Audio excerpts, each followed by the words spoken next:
Bienvenue dans Vagabondage, l'émission du journal lesfrançais.press qui explore les sentiers libres de la culture française à l'étranger. Aujourd'hui, nous suivons les pas d'Amalia Matahor, une artiste rare, à la croisée de la mode, de l'art et de l'intuition. De LVMH à Kenzo, elle a habillé le monde avec ses créations sensibles et puissantes. Après avoir conquis la scène internationale, c'est à l'Orangerie, il y a 1 an et demi, avec son exposition photographique Rivage du Monde, qu'elle a posé un regard poétique sur les frontières, les villes-mondes et les âmes. Si elle n'est pas formellement une Française de l'étranger, elle a été Française de l'étranger par épisode avec ses missions. Elle est une Française tournée vers l'international, ouverte aux influences, une Française au destin multiple. Désormais, Amalia, vous franchissez un nouveau seuil, celui de la perception. Vous êtes médium, vous devinez les destins de celles et ceux qui croisent votre chemin et vous allez nous expliquer tout ça. Bonjour Amalia, alors ce destin qui commence dans la mode, comment on passe de la mode à un rôle de médium? Alors, bonjour. En fait, je dirais que le fait d'avoir été dans la mode pendant des années, c'est aussi une perception de qu'est-ce que va être, quelles vont être les tendances, qu'est-ce qui va arriver. Il y a quand même une hyper intuition par rapport à ce qu'on fait, ce qu'on va présenter. Et dans un des exemples de choses que j'ai pu faire, qui était donc une ligne de sacs à mon nom que j'ai vendu dans le monde entier, c'était des sacs ergonomiques qui fusionnaient avec le corps. Et finalement, qu'aujourd'hui, ce qu'on voit, c'est que tout le monde porte ce genre de sac. C'était très avant-gardiste. Donc je dirais que le pont, le gap, je dirais à l'anglaise, entre la mode et puis le fait d'avoir une hyper intuition et ce don de médium est très lié aussi à peut-être déjà ces talents que j'avais en moi. Alors, je suis très intéressé par ce sac. Je l'ai vu quand vous m'avez envoyé votre portfolio. C'est un party bag. C'est vrai que s'il est très ergonomique, il est accroché dans certains modèles à l'épaule. Enfin, est-ce que vous pouvez nous parler de cette vision justement assez hédoniste de la mode? Alors, en réalité, j'avais appelé ça des dancing bags parce que je voulais qu'on ait les mains libres. C'est une forme d'accessoire de liberté où on peut être en réunion, faire la fête ou être à l'extérieur, avoir toujours les mains libres. Et aujourd'hui, ça parle encore plus parce qu'on a toujours son téléphone pas loin, on a besoin d'un objet qui est social et en même temps, on a envie d'être libre. Et pour moi, c'était quelque chose d'avant-gardiste et qui finalement répond beaucoup aux attentes actuelles de la façon dont les gens portent les accessoires. Alors, ce qui est intéressant, c'est que ce monde de la mode, c'est une vitrine française à l'étranger. J'ai cité en introduction LVMH, il y a bien sûr d'autres acteurs sur ce marché-là. Et c'est un monde qui fascine garçons et filles, hein, je le dis sans stéréotype de genre, hein. Il y a beaucoup, beaucoup de jeunes qui veulent travailler. Alors, si vous deviez donner justement un conseil à ces jeunes qui veulent aller vers l'international à travers la mode, quel serait le premier conseil? Alors, je dirais pour moi, il y a une phrase qui m'a toujours parlé. Enfin, du coup, c'est une que je me suis un peu inventée. C'est il faut pas rêver sa vie, il faut vivre ses rêves. C'est-à-dire, rien n'est impossible. Tout est plutôt limitant. Quand on commence sa vie, on imagine qu'on n'y a pas accès. En fait, c'est l'ouverture vers le monde qui fait au contraire qu'on peut arriver à ses rêves. Donc, la mode, c'est un outil transversal, parce que la transversalité compte beaucoup pour moi. C'est à la fois culturel et à la fois accessible. Et quand on a compris ça, on peut aller dans le monde entier. Et surtout, c'est une ouverture vers le monde parce que la mode a toujours été influencée par différentes cultures, ethnies, influences diverses et variées. Donc c'est en ça que je pense que il ne faut pas être limitant avec soi-même ni avec les autres. Dans vos expériences de travail, il y a la Chine, on sait cette nation monde totalement ouverte à la mode, justement. Comment vous avez appréhendé cette expérience chinoise à l'époque? Alors j'ai adoré parce que vraiment je faisais quand même partie des premières, la jeune blonde qui arrive au fin fond de Chengdu. Et puis Chengdu, c'est dans le nord de la Chine et c'est un endroit qui était pas encore très accessible, il n'y avait pas encore trop d'expats qui y allaient. J'ai adoré parce que, ben, en réalité, la Chine est très, très ouverte vis-à-vis de la France et des Européens, et surtout quand en plus on est dans la mode, on amène un savoir-faire. C'était extrêmement intéressant et extrêmement bienveillant. J'ai adoré cette expérience-là. J'ai été aussi dans des endroits plus connus comme Shenzhen, toutes ces villes qui sont plus industrielles, où on fabrique des choses. Et voilà, mais j'ai vraiment adoré aussi la nourriture, leur bienveillance, leurs croyances. Il y avait vraiment beaucoup d'intérêt à vivre cette expérience-là en Chine, oui. Alors, vous me disiez hors antenne que vous êtes vous vous concevez comme une artiste couteau suisse, hein, et on va parler de photos, puisque vous vous êtes exprimé aussi à travers la photographie, à travers cette exposition qu'il y a eu à l'Orangerie en juin 2023. Et cette exposition, ça porte le joli nom de Rivage du Monde, je crois.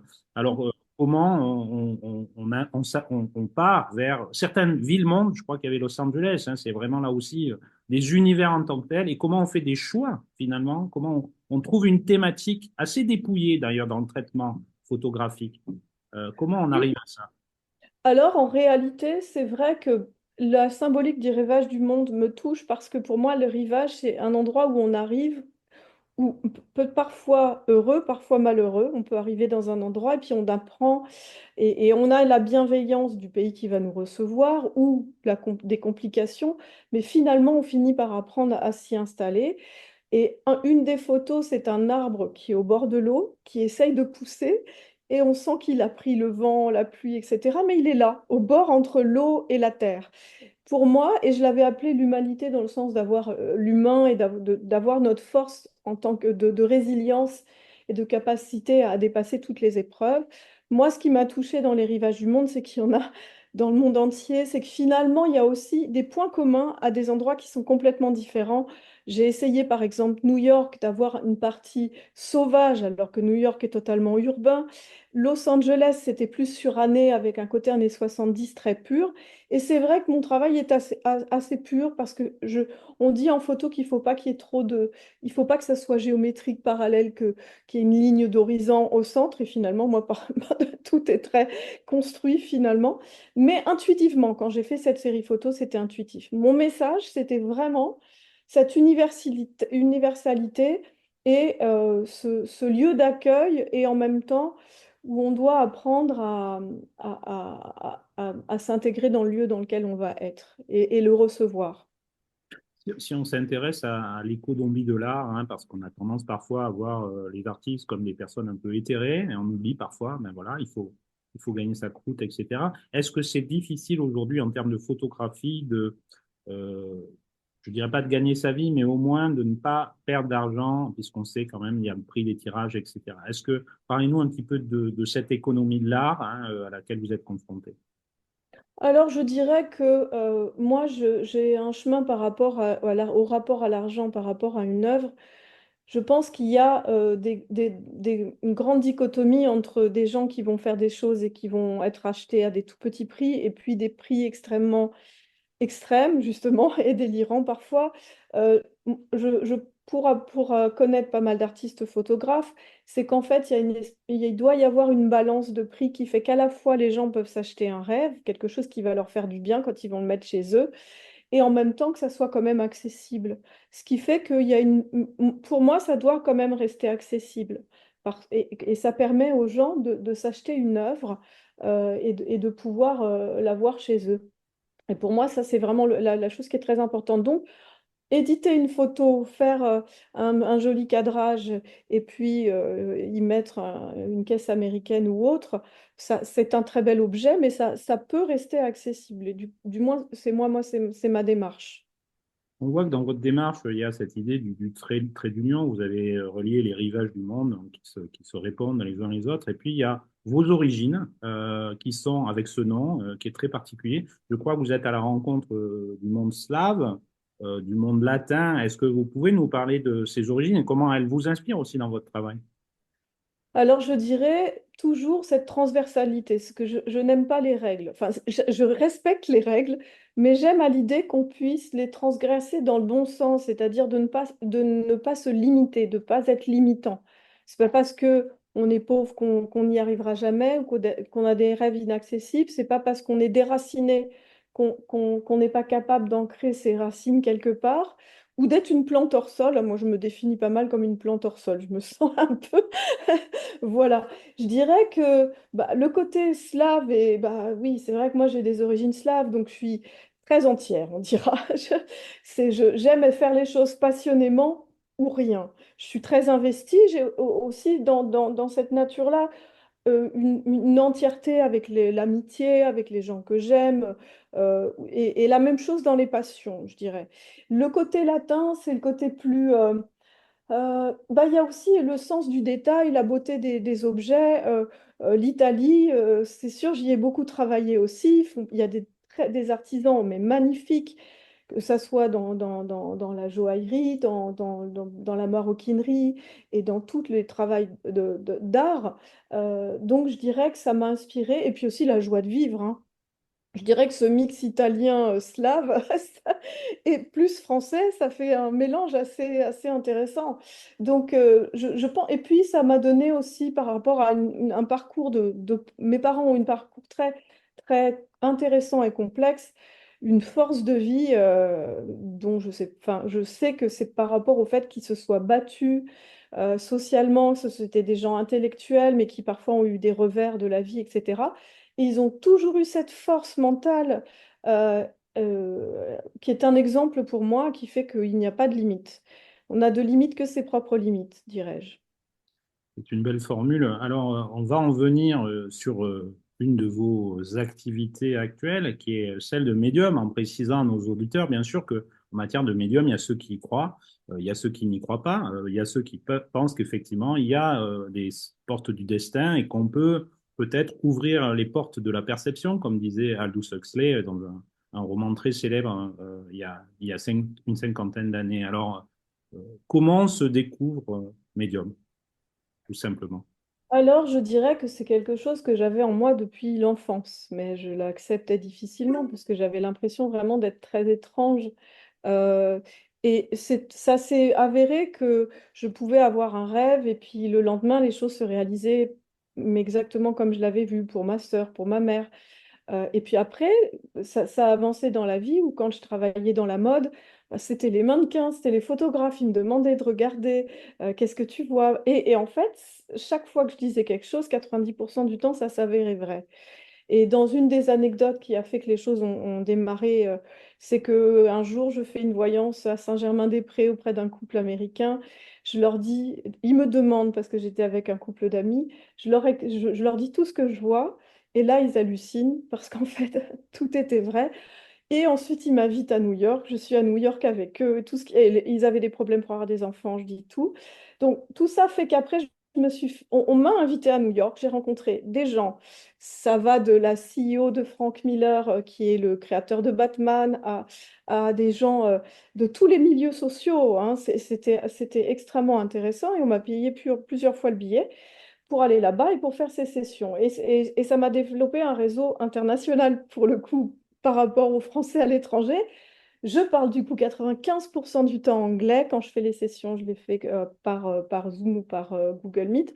Et en réalité, je suis extrêmement heureuse de ça parce que ça s'ouvre auprès de communautés très différentes dans le monde entier. Ça va de l'Afrique du Sud aux États-Unis, l'Angleterre, l'Inde, la Corée, euh, et- vraiment tous les pays du monde. Donc ça m'est venu, c'est quand je suis connectée aux gens, quand je les ressens, ça peut paraître étrange, mais en fait, à chaque fois que les gens font la session et qu'après ils ont des confirmations, ils se disent, oui, je comprends pas, d'accord, je sais pas, j'y crois pas, mais quand même, à chaque fois, ça révèle des choses de leur vie, des décisions et des chemins à prendre.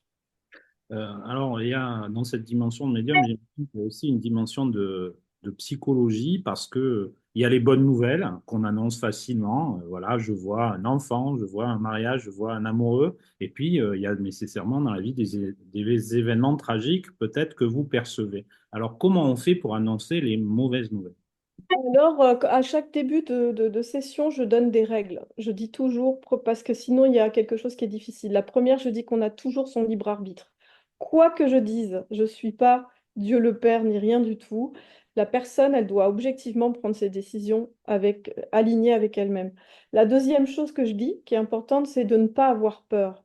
Parce que la session, c'est quelque chose qui vous permet d'anticiper des événements. Si je vois des choses en termes de santé, je les vois, je le dis, et après, parfois, ils me confirment en disant, oui, oui, j'ai vraiment ça. Ils vont faire un examen de santé, ils peuvent vraiment changer le cours de leur vie sur des choses comme ça. Et c'est la même chose professionnellement, etc. Ce qui fait que ça, c'est la deuxième règle. La troisième, c'est que les visions viennent et parfois elles sont floues ou pas précises. C'est des morceaux de puzzle et on ne comprend pas tout. Donc, je dirais que même quand je vois des choses difficiles, je prépare la personne, je lui dis, je vais vous annoncer quelque chose, mais ne le prenez pas mal. De toute façon, on est un jour, on meurt un autre jour. Au milieu, qu'est-ce qu'on veut? Être heureux. On veut gagner du temps. Quelle est la chose la plus précieuse au monde? C'est le temps. Vraiment. Le temps qu'on a. Donc, une fois qu'on sait qu'on peut sauver son temps, on ne perd pas de temps dans la vie amoureuse si c'est toxique, on ne perd pas de temps professionnellement si on est dans un truc qui ne va pas, on ne perd pas de temps avec sa propre santé s'il y a quelque chose que je perçois. Et après, c'est vrai que j'ai vu parfois des choses pas évidentes, mais c'est la façon de l'expliquer, c'est de dire comment vous pouvez anticiper pour éviter ça. Pas à la mort, parce que non, sinon on serait tous éternels, mais gagner du temps. En fait, c'est ça. Et avec la bienveillance, les gens le comprennent et du coup, souvent ils vont faire des examens, puis après ils me confirment, puis après ils me disent, bah oui, finalement j'avais un cancer, j'ai ça, ça s'est arrangé. Mais moi, je le dis avec beaucoup d'humilité, beaucoup d'humilité. Je suis un canal et je dis les choses que je vois. Alors, je sais que on a ouvert aujourd'hui peut-être pas mal de portes. Je ne suis pas médium, mais je vois en face de moi une artiste heureuse, avec certainement un destin artistique très prometteur. Alors, parlez-moi là, je crois qu'il y a une présentation en fait d'une œuvre à Bagneux. On terminera sur votre actualité hein, en tant qu'artiste. Euh, donc, c'est bientôt. Oui, bah en fait, c'est ce vendredi. Le vendredi 16, et c'est une exposition qui dure 15 jours à Bagneux, à la Maison des Arts, où il y a différents artistes de la ville qui exposent. Moi, j'avais déjà exposé l'année dernière pour eux. Là, je réexpose et j'aime bien parce que c'est une présentation collective de différents artistes. Je trouve ça aussi important de s'inscrire dans le collectif. Pour moi, c'est aussi essentiel d'être une partie du puzzle. Donc, pour l'instant, c'est mon actualité. Après, mon idée pour le futur par rapport au rivage du monde, c'est de continuer cette série-là. Parce que j'ai fait quelques pays, mais je ne les ai pas tous faits. Je crois qu'il y a de la matière. Je trouve que ça donne un message d'universalité. Donc là, je suis dans l'idée de trouver des partenaires ou des gens qui auront envie de s'inscrire dans cette aventure peut-être après pour sortir un livre ou faire quelque chose comme ça. C'est vraiment mon optique. Mais je suis quelqu'un comme un bon cuisinier qui a envie de choisir ses ingrédients, le temps, les gens avec qui le faire et avancer dans ce sens-là. Donc pour moi, ça c'est quelque chose que je verrai arriver à l'horizon 2026-2027. Amalia Matador, il me reste à vous remercier très chaleureusement pour ce moment, ce voyage sur les différents rivages du monde, mais aussi voilà sur le fil du destin, en retenant l'idée qu'effectivement on peut gagner du temps dans la vie. Donc merci pour la richesse de votre parcours, merci pour votre parole très directe entre le monde slave et le monde latin. Deux mondes qui me sont chers, vous le savez par ailleurs. Je vous souhaite une excellente journée, Amalia. Merci beaucoup. Excellente journée à vous également.